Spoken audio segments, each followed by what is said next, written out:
தமிழ்நாடு வெல்லும். ஓடி விளையாடு ஓய்ந்திருக்கலாகாது. அதுக்கு தான் சூப்பர் சரவணா ஸ்டோர்ஸ்ல சம்மருக்கு ஆடைகள் வாங்கும் போது அவுட்டோர் கேம்ஸ் ஃப்ரீ. ஓடு ஆடு விளையாடு சூப்பர் சரவணா ஸ்டோர்ஸ் சம்மர் கோடையை கொண்டாடலாம். ஒப்பீனியன் தமிழ் பார்வையாளர் அனைவருக்கும் வணக்கம். இன்றைய நேர்காணலில் நம்மோடு இணைந்திருப்பவர் மூத்த பத்திரிகையாளர் திரு கோட்டீஸ்வரன் அவர்கள். சார் வணக்கம். வணக்கம். நேயர்களுக்கு அன்பு வணக்கம். சார், தேர்தல் என்பது ஏப்ரல் 23, இன்னும் ஒரு தினம் மட்டுமே இருக்கு. இன்றோடு பிரச்சாரம் எல்லாம் முடியுது. கடைசி நாள்ல பாத்தீங்கன்னா முதலமைச்சர் அவர்கள் பெரம்பூர் தொகுதியில பேசும்போது, உங்களுக்காக உங்க கூடயே நீங்க கேட்கும் போதெல்லாம் வரக்கூடிய ஒரு வேட்பாளர் ஆர்.டி. சேகர். ஆனா திடீரென அரசியலுக்கு ஒரு நாடகம் போடுபவர் உங்களுக்கு வேணுமா இல்ல இவர் வேணுமா அப்படின்னு சொல்லி ஒரு விஷயத்தை பிரச்சாரத்தமா வச்சிருக்கிறார். முதலமைச்சர் அவர்கள் விஜய் குறித்து பேசுவதுதான் முதன்முறை அப்படின்னு சொல்லிட்டு பார்க்கப்படுது. அதே நேரத்திலேயே கமல்ஹாசன் திருச்சி கிழக்குல பேசும்போது 2 தொகுதியில் நிற்பதே தோல்விக்கு சமம்தான், ஒரு தொகுதியுடைய மக்களை எல்லாம் அது ஏமாற்றுவதற்கு துரோகத்திற்கு சமம் அப்படின்னு சொல்லி பேசியிருக்கிறார். எப்படி பாக்குறீங்க? அது கமல் அவர்களும் அதுக்கப்புறம் ஐயா முதல்வர் ஸ்டாலின் அவர்களும் எதிர்கட்சி, அதாவது தாவேக்கா தமிழக வெற்றி கழகத்துக்கு எதிராக இருக்கக்கூடிய அணியில சார்ந்தவர்கள். இப்போ முதல்வர் ஸ்டாலின் அவர்கள் ஒரு கருத்து சொல்றாரு அப்படின்னா எதிர்கட்சியில இருக்கிறவங்க அப்படிதான் பேசுறாங்க அப்படின்னு ஒரு சாரார் எடுத்துக்குவாங்க. ஒரு சாரார் என்னன்னா, இதுல உண்மை இருக்கா, அதாவது கமல் அவர்கள் இப்ப மக்கள் நீதி மையம் டிஎம்கேவோட கூட்டணியில இருக்கு, அப்ப அவர் அப்படித்தானே பேசுவாரு அப்படின்னு ஒரு சாரார். இன்னொன்னு அதுல உண்மை இருக்கா போது இப்ப நம்ம அதுல எந்த அளவுக்கு அதுல நியாயம் இருக்கு, எந்த அளவுக்கு உண்மை இருக்குன்றத பார்க்கணும். இப்போ சமீப காலமா பாத்தீங்கன்னா திமுக முந்துகிறது, அண்ணா திமுக முந்துகிறது, தாவாக்கா ஒரு சில இடத்துல நல்லா பண்ணுது, இந்த மாதிரி செய்திகள்லாம் நம்ம கேள்விப்பட்டோம். பட் அதை தாண்டி ஒரு பார்வையாளர்களோ இல்ல பொதுமக்களுக்கோ அரசியல் புரிதல் இந்த தமிழ்நாட்டுல அதிகம். அது ஃபர்ஸ்ட் நம்ம பதிவு பண்ணிடுவோம். அப்ப அவங்க இத நிறைய பேர் எப்படி பார்ப்பாங்கன்னா, இதுல எது உண்மை இருக்கு, எது வெறும் புரட்டு அப்படின்னு பார்ப்பாங்க. ஒரு ஒரு பொய் இல்ல உண்மைக்கு புறம்பான செய்தி. அப்போ திரு முதல்வர் அவர்கள் சொல்ற அந்த கருத்து இருக்கு இல்லைங்களா, பெரம்பூரோட வேட்பாளர் உங்களோட பிரச்சனைக்கு ஓடி வருவாரு, எதுவா இருந்தாலும் கேட்பாரு அப்படின்னு சொல்றது 100% உண்மை. என்ன இது பத்திரிகையாளர் ஏதோ திமுக காரங்களுக்கு 100% உண்மைன்றாரு, ஒரு சில இடத்துல அண்ணா திமுகவுக்கு நல்லா இருக்குன்றாரு, ஒரு சில இடத்துல திமுகவுக்கு நல்லா இருக்குன்றாரு. பெரம்பூர் விவகாரத்துல ஆர்.டி. சேகர் 100% உண்மை, முதல்வர் சொன்னது உண்மைதான் அப்படின்றாருன்னா, நான் அந்த பகுதியை சார்ந்தவன், வட சென்னையில இருக்கிறேன் நானு. ஆர்.டி. சேகரோட வீடு அங்கதான் இருக்கு. அவர் மாணவர் அணியில இருந்து ரொம்ப நாளா அங்கதான் இருக்கிறார். இப்போ இவர் பெரம்பூருக்கு போய் பெரம்பூர் பிரச்சனையை தீர்க்கணும்னு கிடையாது. ஒரு பிரச்சனை அப்படின்னா அங்கேயே நீங்க சொன்னீங்கன்னா செய்யறதோ செய்யாம போறதோ இல்ல அந்த தெரு மோசமா இருக்கோ ஏதோ ஒண்ணு அங்கேயே இருக்கிறார். இவரு பனையூர்ல இருந்து பெரம்பூர் வர்றதுக்கே 4 மணி நேரம் ஆகும். அதுவும் எல்லா நாளும் வரமாட்டாரு. சிறப்பு காட்சிகள், சிறப்பு கோயில் எல்லாம் பார்ப்போம். நம்ம சினிமா தேட்டர்ல சிறப்பு காட்சிகள் இருப்பாங்க, கோயில்ல ஒரு நல்ல நாள்ல சிறப்பு பூஜைகள் பண்ணுவாங்க. அந்த மாதிரி இவர் வர்றது போறதே சிறப்பு வழிபாடு, சிறப்பு நேர்காணல், எல்லாமே சிறப்பு தான். இப்போ மக்கள் என்ன எதிர்பார்க்கிறாங்கன்னா, நிறைய நேரத்துல ஆட்சி மாற்றம் ஏன் வருதுன்னா, இந்த வெள்ளையும் சொல்லையுமா நான் மாண்புமிகு, நான் மந்திரி அப்படின்னு போனா ஜனங்களுக்கு பிடிக்கிறது இல்ல. நாங்க இங்க ரேஷன் கடை அரிசி வாங்குறோம், அது சரியில்லை, ரோடு சரியில்லை, குடிக்க தண்ணி சுகாதாரமா இல்ல, நீங்கெல்லாம் வெள்ளையும் சொல்லியுமா சுத்துறீங்கன்னா ஜனங்களுக்கு ஒரு கோபம் இருக்குங்க. பட் விஜய் அவர்களுக்கு ஒரு நல்ல வாய்ப்பு. பட் அவர் பெரம்பூர்லயுமே வாய்ப்பை சரியா பயன்படுத்தல. அதாவது இப்ப கொளத்தூர்ல நீங்க கேக்குறீங்க அப்படின்னா, நான் ஒரு விஷயம் சொல்லுவேன். அங்க சந்தான கிருஷ்ணன் சொல்லிட்டு அதிமுக நிக்கிறாரு. அவருக்கு ஓட்டு கொஞ்சம் கூட கிடைக்குது. அதே மாதிரி தமிழக வாழ்வுரிமை கட்சியில வேட்பாளர் அங்க போடுவாங்களா என்ன ஏதுன்றதெல்லாம் பேசப்பட்டோம். அதுவும் ஒரு தாவேக்கா தான். அப்புறம் தமிழக வெற்றி கழகம், அதுக்கப்புறம் பாட்டாளி மக்கள் கட்சி போட்டி போடுமா அப்படின்னு என்ன மத்த ஃபேக்டர்ஸ் வந்தாலும் டிவிகேல நிக்கிற வி.எஸ். பாபு அவரும் கொஞ்சம் ஓட்டு வாங்குறாரு. இதனால ஒரு விஷயம் நடக்க போகுது என்னன்னா, கொளத்தூர்ல வாக்குகள் முதலமைச்சருக்கு கொஞ்சம் சரியும். போன முறை அவர் வாங்கின ஓட்ட இந்த முறை அவர் திருப்பி வாங்குறது குறையும். பட் ஆனா அங்க ஒரு ஒரு ஒரு அதிமுக கொஞ்சம் கூடுதலா ஓட்டு வாங்கிட்டு மேல வருது. ஆனா வெற்றி என்பது முதல்வர் ஸ்டாலின் அவர்களுக்கு கொஞ்சம் மேல இருக்கு. சந்தான கிருஷ்ணன் தெரு தெருவா போய் பிரச்சாரம் பண்றாரு, வணக்கம் வைக்கிறாரு, கும்பிடுறாரு, ஜனங்க கிட்ட கெஞ்சுறாரு, பேசுறாரு, எனக்கு ஒரு வாய்ப்பு கொடுங்கன்னு கேட்கிறாரு. அதாவது ஒரு ஒரு சண்டை ஒரு முதலமைச்சரை எடுத்து நிக்கும்போது அதிமுக வேட்பாளர் அவ்வளவு கஷ்டப்படுறாருங்க. ஆனா அந்த ரிசல்ட்டை பொறுத்தவரைலாம் பாத்தீங்கன்னா அது முதல்வர் தொகுதி. ஸ்டாலின் அவர்களுக்கு உண்டான தொகுதி கட்சி தலைவர் தொகுதின்னும் போது ஒரு கிளியர் கட் மேண்டேட் வந்து பப்ளிக் கிட்ட பேசு பொருள் இருக்கு. இல்லங்க முதல்வர் ஜெயிச்சிருவாரு, வசதியா ஜெயிச்சிருவாருன்னு. அவரு ஒரு கட்சி தலைவர். அதே பக்கத்து தொகுதி நீங்க பெரம்பூர் கேக்குறீங்கன்னா, என்னால கம்ஃபர்டபுளா விஜய் ஜெயிச்சிருவாரு அப்படின்னு என்னால சொல்ல முடியல. பெரம்பூரும் முதல்வர் தொகுதி தானே சார்? அவர் வந்து அடுத்த முதல்வர் அவர் தானே? இல்ல அதுதான். அப்படி அந்த மாதிரி அவங்க முதல்வரெல்லாம் பார்க்கல. ஏன்னா அவங்களுக்கு தெரியும் இவர் முதல்வர் ஆக மாட்டாருன்னு. அப்போ கொளத்தூர்ல போய் கேட்டா என்ன சொல்றாங்க? அதிமுக கார் பாவம் திருப்பி திருப்பி சுத்தி சுத்தி வந்துன்னுருக்கிறாரு ஓட்டு கேட்டு. ஆனாலும் எங்க சாய்ஸ் வந்து நெறைய இடத்துல ஸ்டாலின் அவர்கள்ன்றாங்க. ஆனா இவர பொறுத்தவரையிலும் சுலபமா அதாவது பெரிய போட்டியெல்லாம் கிடையாது. அவர் வந்து ஒரு கட்சி தலைவர் ஜெயிச்சா ஒரு 120 எம்எல்ஏ ஜெயிச்சா முதலமைச்சர் அதெல்லாம் இருக்குங்க. ஆனா அந்த உழைப்பு என்பதே கிடையாது. அதாவது தொகுதியில ஜெயிக்கிறோம், தோக்குறோம்ன்றத தாண்டி நான் அதுக்குதான் பக்கத்து பக்கத்து தொகுதிய நான் கம்பேர் பண்றேன். இப்போ தாவேக்கால அங்க விஎஸ் பாபுவும் போய் விஜயை விட அதிகமா உழைக்கிறாரு. விஎஸ் பாபு வந்து திமுகல இருந்தாரு, அதிமுகல இருந்தாரு. விஎஸ் பாபு வீடு வீடா போயிட்டு எனக்கு ஒரு வாய்ப்பு குடுங்க, எனக்கு ஒரு வாய்ப்பு குடுங்க வீடு வீடா போய் கேக்குறாரு. ஆனா விஜய் சாரு 3 வீட்டுக்கு போறாரு. 3 வீட்ல கோலம் போடுறாரு. வெறும் அந்த இடத்துல வந்து பழகுறாரு. தன்னை வந்து ஒரு பிரீமியம் ப்ராடக்ட். அதாவது இன்னும் சுருக்கமா அத வெளிப்படையா பேசணும்னா, இன்னைக்கு 6 மணியோட இந்த படம் முடியுது. இந்த படம் பேர் வந்து தமிழக வெற்றி கழகம். இந்த படம் வந்து இந்த தேர்தலுக்குன்னு ஒரு 45 நாள் ரிலீஸ் ஆகி ஓடுது இந்த படம். படத்தை இயக்குறவர் வந்து கிட்டத்தட்ட ஆதவ அர்ஜுனா. இது டைரக்ஷன் வந்து ஐயா இவரு அவங்களோட வியூக வகுப்பாளரு. அப்புறம் புஷி ஆனந்த் வந்து அதுல வந்து இது ஸ்கிரிப்ட் இதெல்லாம் அவரு. விஜய் சார் வந்து அதுல ஹீரோ. இந்த படம் இன்னைக்கு 6 மணிக்கு முடிஞ்சிரும். அதுக்கப்புறமா என்னன்னா, இந்த படத்தோட இன்னொரு பார்ட் இருக்குன்றாங்க. அதாவது வந்து மருத்துவமனையில போய் அட்மிட் ஆகலாம். இல்ல சிம்பதிக்கு எதனா ஒண்ணு பண்ணலாம். இல்லன்னா அவரு வந்து என்ன சொல்றது? ஏதோ ஒண்ணு பண்ணுவார். இப்போ சமீபமா பார்த்தோம். அந்தோணியார் கோயில்ல வந்து குட்டி போட்டு சாமி கும்பிட்டுட்டு நடந்தே போனாரு. எல்லாம் என்ன கேட்கறாங்கன்னா, "அண்ணா நீங்களே சாமி இப்படி பண்ணலாமா?" அப்படின்றாங்க. அப்போ எனக்கு என்ன ஒரு உள்ளபடியே ஒரு சோகம், வருத்தம்னா, அடுத்த தலைமுறைய இவரு எந்த மாரி தயார் பண்றாருன்னு இருக்கு இல்லைங்களா? அதாவது சர்ச்சுக்கு போறதுன்றது நல்ல விஷயம் தான். அவர் சாமி கும்பிடுறாரு. சாமியே இப்படி போலாமா? அப்படின்னு அப்ப கடவுளா பார்க்குறாங்க. அப்போ இது வந்து அரசியல் பார்வையில இது சரி கிடையாது. இது வந்து ஒரு அடுத்த தலைமுறை வந்து ஒரு ஒரு சயின்டிஃபிக்கா அறிவியல், அரசியல் அப்படி வரும்ன்னு பார்த்தா, விஜய் அண்ணா எது பண்ணாலும் சரிதான். தப்பே கிடையாது. அவரு வந்து தப்பு பண்ண மாட்டார். அப்படி நினைக்கிறேன். அவரு ஒரு மனிதரு. அவரு வந்து தேவ தூதுவர் கிடையாது. அவரு ஒரு குட்டி கிருஷ்ணனோ, இல்ல குட்டி குழந்தை இயேசுவோ கிடையாதுன்னா, இல்லங்க. அப்படித்தான் அவங்களுக்கு தெரியலையான்ற ரேஞ்சுக்கு போயிருக்காங்க. இது என்னடா இது அறிஞர் அண்ணா மண்ணுக்கு வந்த சோதனைன்ற மாரி இருக்கு இதுல. இல்ல ஏதோ ஒண்ணு. ஆனா, அது ஏதோ ஒரு திராவிட கட்சிய அவரு பாதிக்கிறாரு. அது திமுகவ பாதிக்கிறாரா? இல்ல அதிமுகவ பாதிக்கிறாரான்றது இன்னும் ஒரு ஒரு 10 நாள்ல தெரிஞ்சிரும். ரொம்ப முக்கியமானது தாவேக்காவையும் அவர் பாதிக்க போறாரு. அத யாரும் பேசுறது கிடையாது. இந்த கூட்டத்த பார்த்து அப்படி வருது, இப்படி வருதுன்றாங்க. அவரு முதல்வர் ஆவறதுன்றது சாத்தியம் இல்ல. எதிர்க்கட்சி தலைவரா வர்றதும் சாத்தியம் இல்ல. மேபி ஒரு 2 தொகுதி இல்ல 3 தொகுதி தாவேக்கா ஜெயிக்கிறதுக்கு வாய்ப்பு இருக்கும். இதான். இப்ப பெரம்பூர பொறுத்தவரையிலும் பார்த்தீங்கன்னா, முதல்வர் சொன்னது ஒரு விஷயம். அந்தந்த உள்ளூர்க்காரங்கள திமுகல வேட்பாளரா போட்டிருக்காங்க. எடப்பாடி பழனிசாமி என்ன சொல்றாருன்னா, புதுசு புதுசா வருவாங்க. அவங்களலாம் நம்பாதீங்க. அவங்களுக்குள்ளயே அந்த தேர்தல முடிச்சுக்கணும்னு பார்க்குறாங்க. இப்ப சேலத்துலலாம் தாவேக்காக்கெல்லாம் ரோலே கிடையாது. எதிர்க்கணும்னா அதிமுகவ எதிர்க்கணும்னா திமுக தான். திமுக ஒரு சில இடத்துல எடுத்திருக்கணும்னா, அது வந்து அதிமுக தான். இவரு தான் குறுக்குல சைக்கிள் எடுத்துட்டு வந்துட்டு பண்றாரு. அதுவும் என்ன சொல்றாங்க, நெறைய பேரு மத்தவங்கள பார்த்து காப்பி அடிக்கிறாரு. படம் காப்பி அடிக்கிறது போனோனே, இப்போ ஜெகன்மோகன் மாரியே வெள்ள சட்டை, அ காஃபி கலர்ல பேண்ட், பீச் கலர்ல. அதுக்கப்புறம் பவன் கல்யாண் மாரியே அம்பு எடுத்து விடுறாரு. அப்புறம் பவன் கல்யாண் மாரியே இளநீர் குடிக்கிறாரு. பவன் கல்யாண் மாரியே இந்த வண்டியில உட்கார்றது, இந்த முட்டிக்கால் போட்டு உட்கார்றது. அதுக்கப்புறம் இப்ப புதுசா யாருனா கல்யாணம் ஆனாங்கன்னா, அவங்க பக்கத்துல போய் நடுவுல நின்னுக்கிறது. இது எல்லாமே வந்து இப்படி இருக்கு. இது இப்படியே போச்சுன்னா, அது இவரு அடுத்த அதாவது பவன் கல்யாண் அவரோட ஸ்கிரிப்ட்ல மருத்துவமனையில அட்மிட் ஆகுற மாரி சீனு. அவரோட அங்க பிரச்சாரத்துல. அது நடக்கும்ன்ட்டு தான் சொல்றாங்க. போயிட்டு எனக்கு உடம்பு சரியில்ல. சுத்தி சுத்தி ஏன்னா இவரு நெறைய இடம் சுத்தல. அதிகமா லீவ் போட்டுருக்காரு. பட் பவன் கல்யாணுக்கும் இவருக்கும் என்ன வித்தியாசம்னா, பவன் கல்யாண் இந்த மாரி தேர்தல் எல்லாம் ரத்து பண்ணல. பிரச்சாரத்தெல்லாம். தேர்தல் பிரச்சாரத்த பவன் கல்யாண் இடத்துக்கும் போனாரு.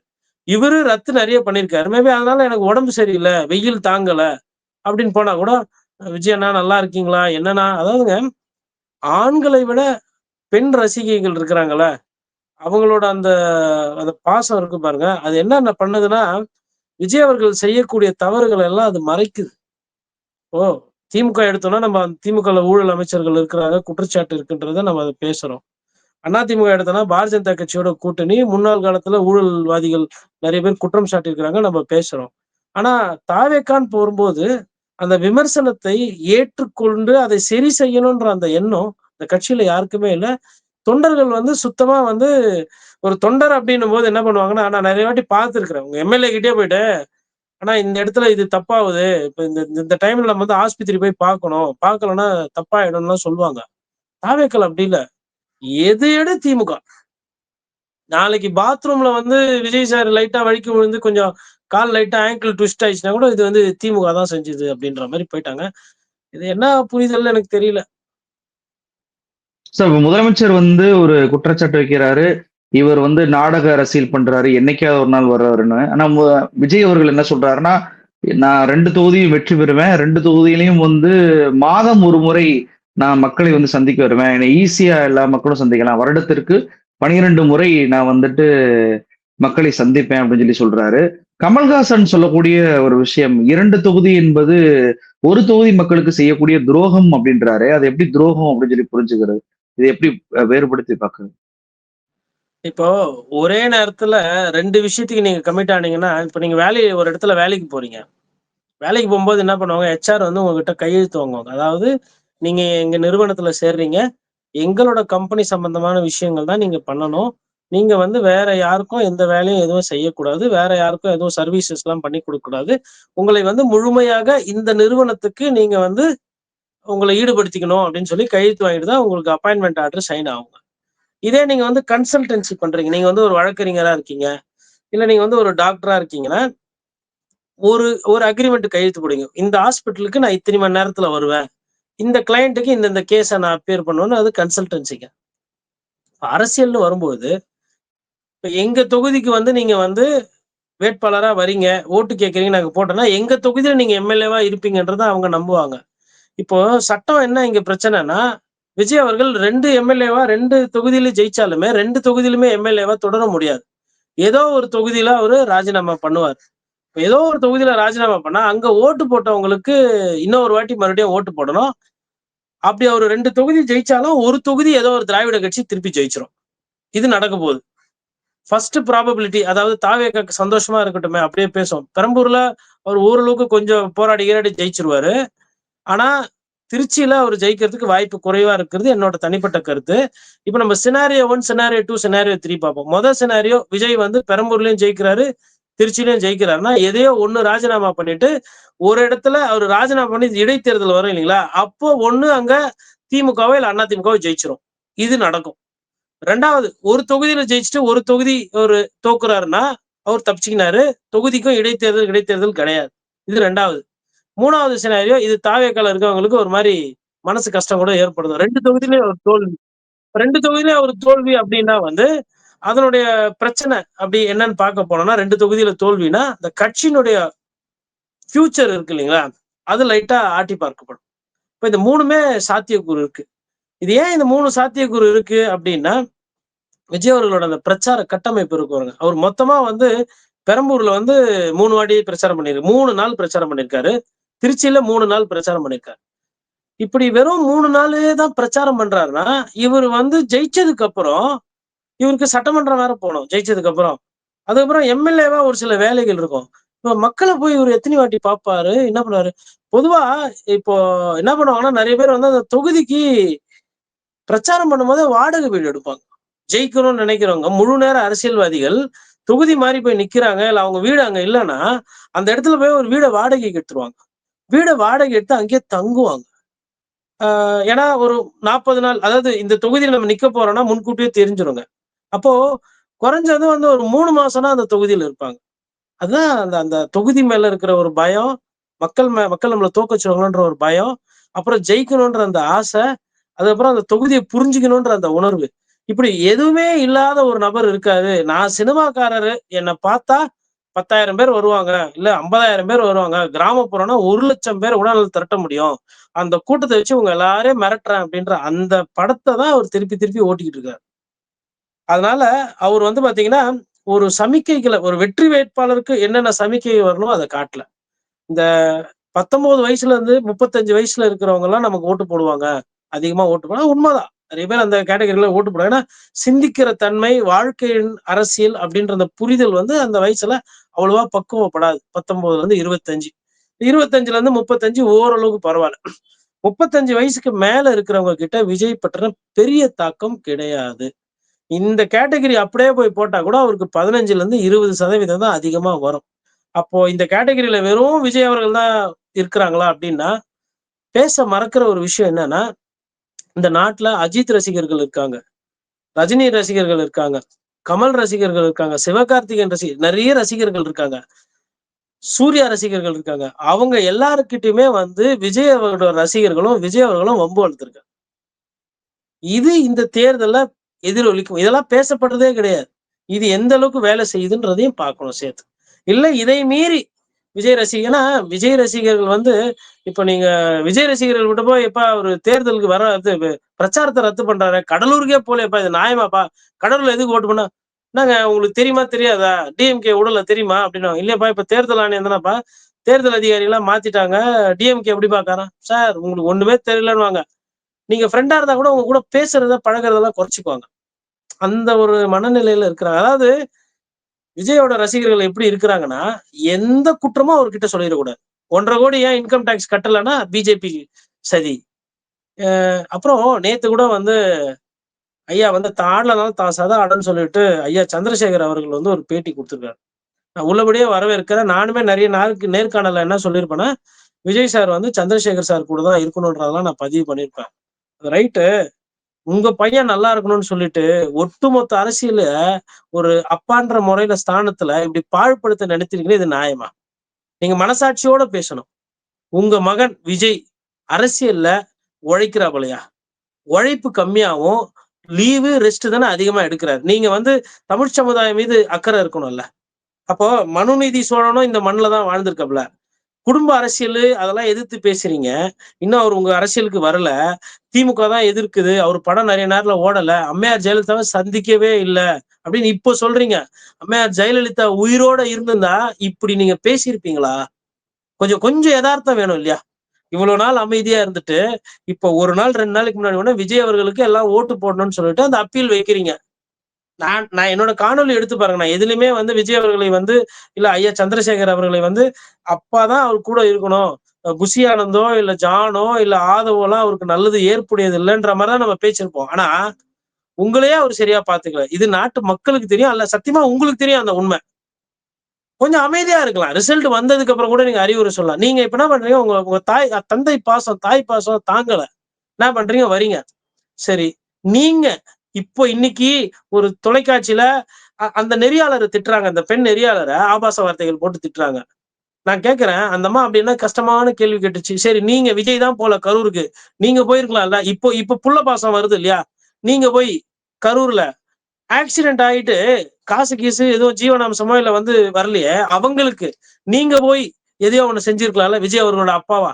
அதாவது விஜய் வந்து ஏத்துக்கிறாங்க. நீ எப்படி ஜனநாயகன் ஆகலாம்? நீ எப்படி வரக்கூடாது? அப்படின்னு அரசியல் கட்சிகள்லாம் சார், விஜய் சாருக்கு எதிரி விஜய் சார் தான். அவர்தான். அவரை யாரும் உழைக்க வேணாம்னு சொல்ல, அவர் யாரும் போய் மக்கள் கிட்ட பழக வேணாம்னு சொல்ல, அவர்தான் தன்னை பிரீமியம் ப்ராடக்ட்டா காட்டிக்கிட்டு இருக்காரு.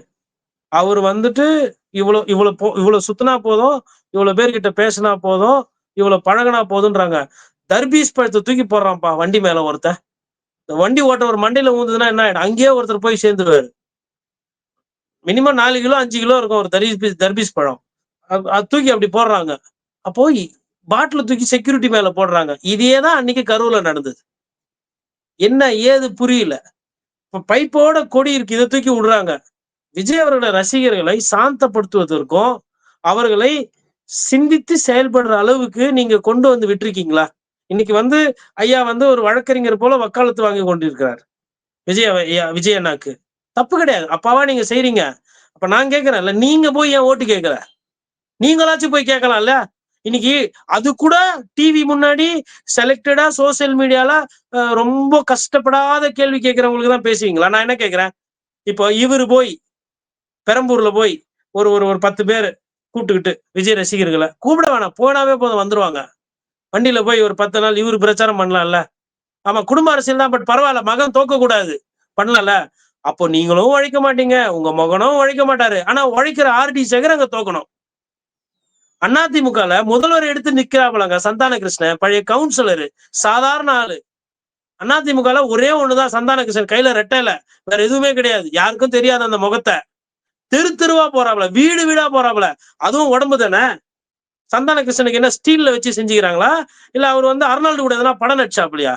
போய் பேசுறாப்புல, ஓட்டு கேட்கிறாப்புல. ஏன் வந்து உங்களுடைய மகன், உங்களுடைய கட்சி தாவேகா தலைவர் இந்த மாதிரி எல்லாம் கஷ்டப்படலன்றா நம்ம கேட்டா கூட்டம் வந்துரும். ஒண்ணு கூட்டம் வரும்ன்றீங்க, ஆனா கூட்டத்தை போய் பார்க்கணும்னு ஆசைப்படுறீங்க. எதனா ஒண்ணு இப்படி ஆட்டுங்க தலையா, இல்ல இப்படி ஆட்டுங்க. ஏன் எல்லா சைட்லயும் பண்றீங்க?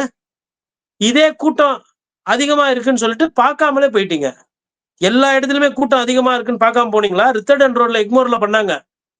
இன்னொன்னுங்க, சாதாரண தொண்டர்களுக்கு இல்ல பொதுமக்களுக்கு வந்து ஒரு கோபம் வரும். போய் நிக்கிறோம், நம்மள பார்க்காமலே போயிட்டாப்புல, இதெல்லாம் வரவே கூடாதுப்பா. இது வந்து இன்றைய முதல்வர் ஸ்டாலினுக்கு நடந்திருக்கு. இது வந்து அம்மையார் ஜெயலலிதாக்குமே இது மாதிரி பேசியிருக்காங்க. அதாவது என்னன்னா, அந்த வண்டி வந்து அங்க ஒரு ஒரு நிமிஷம் நின்னு அவங்கள பார்த்துட்டு பேசிட்டு கும்பிட்டுட்டு போகணும்னு நினைப்பாங்க. நீங்க அப்படியே சம்டைம்ஸ் காவல்துறை என்ன பண்ணுவாங்க, நேரம் கம்மியா இருக்குன்னா அந்த கான்வாய் அப்படியே ரன் பண்ணிடுவாங்க. ரன் பண்ணி போகும்போது அந்த கூட்டத்துல ஒரு சில குரல் வந்து என்னன்னா, என்னப்பா 2 நிமிஷம் கூட நின்னு போகலாம், அப்படின்னா பெரிய அப்பா டக்கரு, அப்படின்னா திமிரு, அப்படின்னா அதப்பு, இதெல்லாம் பேசுவாங்க. ஆனா இன்னைக்கு தாவேகா கூட்டத்துல அப்படி யாரும் பேசல. இதுக்கு காரணம் வந்து அவங்க உங்க மேல காதல் ஒரு காரணம். இன்னொன்னு என்ன தெரியுங்களா? அவர்களுக்கு தங்களை பத்தின புரிதல், தங்களை பத்தின மதிப்பீடே குறைவா இருக்கு. விஜய் அண்ணாவை பார்க்க வரவங்க யாருமே தங்களைத்தானே ஒரு ஹீரோவா வரணும், தங்களைத்தானே வாழ்க்கையில சாதிக்கணும் அப்படி கிடையாது. வந்து ஊன்னு ஊளையிட்டு கத்தணும். அந்த அந்த எனர்ஜிய எப்படின்னா வெளியில கொண்டு வரணும். இது இது வந்து இது ஒரு ஏதோ ஒரு ஜோம்பி கல்ச்சர் மாதிரி எடுத்துட்டு போறாங்க. அவரு கட்சி நடத்தட்டும், ஆட்சி பிடிக்கட்டும், எனக்கு அதுலலாம் எந்த விதமான ஆட்சேபனும் இல்ல. அவர் உழைப்பு பண்றாரு. 2031 இந்த தேர்தல்ல வாய்ப்பு இல்ல. மேபி 2031 ஒரு கூட்டணி நீங்க வேணா பாருங்க. 2031 இவரு கூட்டணி வைக்கிறாரா இல்லையான்னு ஒண்டி பாருங்க. இன்னைக்கு சொல்றேன் நான் 6 வருஷத்துக்கு முன்னாடி அட்வான்ஸ்ல. ஏன்னா அந்த கட்சிக்கு கூட்டணி வச்சாதான் இதுக்கப்புறம் கரையேறும். எல்லாம் சொல்றாங்க விஜய் அப்படின்னு, நான் போய் பார்த்துட்டேன். தேர்தலுக்கு முன்னாடியே இதை நான் பதிவு பண்றேன். 2031 கமல் அவர்கள் எப்படி போய் ஒரு திராவிட கட்சியில சேர்ந்தாரோ, இல்ல கூட்டணி வச்சாரோ, வேற வழி இல்லாம இவரும் போய் கூட்டணி வைப்பாரு. ஒருவேளை அப்படி கூட்டணி வச்சாருன்னா அந்த கட்சி தப்பிக்கும். இந்த கட்சி இப்படியேதான் போகுதுன்னா, ஒண்ணு விஜய் சாருக்கு ஒண்டி பயம் கிடையாது. அவரு தொண்டர்களை பார்த்து அவருக்கே பயம். சைக்கிளை போட்டு ஓடினார் பாத்தீங்களா? இப்ப ஃபுல் ஹேண்ட் சட்டை தான் போடுறாரு. ஏன்னா கீறி விட்டுறாங்களாம் கையில. அதே மாதிரி பொதுமக்களுக்கும் தாவேக்கா ரசிகர்களை பார்த்தா ஒரு பயம் இருக்கு. விஜய் படம் ஓடுச்சுன்னா தேட்டர்ல ஒரு சில தேட்டர்ல அடிச்சு ஒடிச்சதெல்லாம் இருக்குது. ஸ்கிரீனை பிச்சு விடணும், பறக்க விடணும். அங்க இருந்தா ஒயர் இருந்தா அதை பிச்சு தொங்கணும். வீட்டு தண்ணி டேங்க் மேல எல்லாருமே வந்து நல்லா பெரிய கனமா போட்டு பூச மாட்டாங்க சிமெண்ட்ல. ஒரு சில பேர் தகுடு, பிளாஸ்டிக் எல்லாம் போட்டு மூடி வைப்பாங்க. அது மேல ஏறி நின்னு ஒட்சி, செருப்பு ஷூவோட அதுல குச்சி, குடிக்கிற தண்ணியில இப்படி எல்லாம் போற இடத்துல பண்ணிருக்காங்க. வேல்சாமிபுரத்துல சன்ஷேடு, அதுக்கப்புறம் கேட்டு, செவுரு எல்லாத்தையும் ஒட்சாச்சு. அதை போய் ரிப்பேர் பண்ணி கொடுக்கறதுக்கோ ஏன்னு கேட்க ஆள் இல்ல. கரூர் பக்கம் திருப்பி போகவே இல்லை. நீங்க இதெல்லாம் பேசாம, இதெல்லாம் சொல்லாம, திருப்பி திருப்பி அந்த கூட்டத்தை காட்டி, பாட்டை காட்டி, அப்படியே அப்படியே பயம்புத்தி விடுறது மத்த கட்சிகளை. அவங்களுக்கு திமுகவுக்கு அதிமுகவை பார்த்து பயமும், அதிமுகவுக்கு திமுகவை பார்த்து பயமும் பல வருஷமா இருக்குது. நாங்க வந்ததுனாலதான் அதிகமான பயம் எல்லாம் கிடையாது. அந்த பயம் எங்க இருந்து வருதுன்னா, ஓட்டு போடுற மக்கள் கிட்ட இருந்து வருது. ஐயோ ஓட்டு போடாம விட்டா தோத்து போயிடுவோமே, நேத்து வரலாம் எம்எல்ஏ, நாளைக்கு இல்லையா, மாண்புமிகு அமைச்சர் நாங்களே, தோத்து போயிட்டா முன்னாள் அமைச்சர் ஆயிட்டாருன்னு கட்டம் கட்டி வருமேன்னு அந்த பயம்தான். அதனால எல்லாத்தையும் இது நடக்கிறது எல்லாமே விஜய் சார் தான் அப்படின்ற மாதிரி ஒரு கூட்டம். இன்னொன்னு அதுல ரொம்ப முக்கியமான ஒரு விஷயம் என்ன நான் பாக்குறேன் அப்படின்னா, தொகுதி வாரியான அரசியல் புரிதலோ இல்ல அரசியல் தீர்வோ வந்து விஜய் கிட்ட கிடையாது. நிகழ்ச்சிகள் கொண்டு பல்வேறு தொல்லை நம்ம நேற்று பகிர்ந்துட்டீங்க. ரொம்ப நன்றி. நன்றி, வணக்கம்.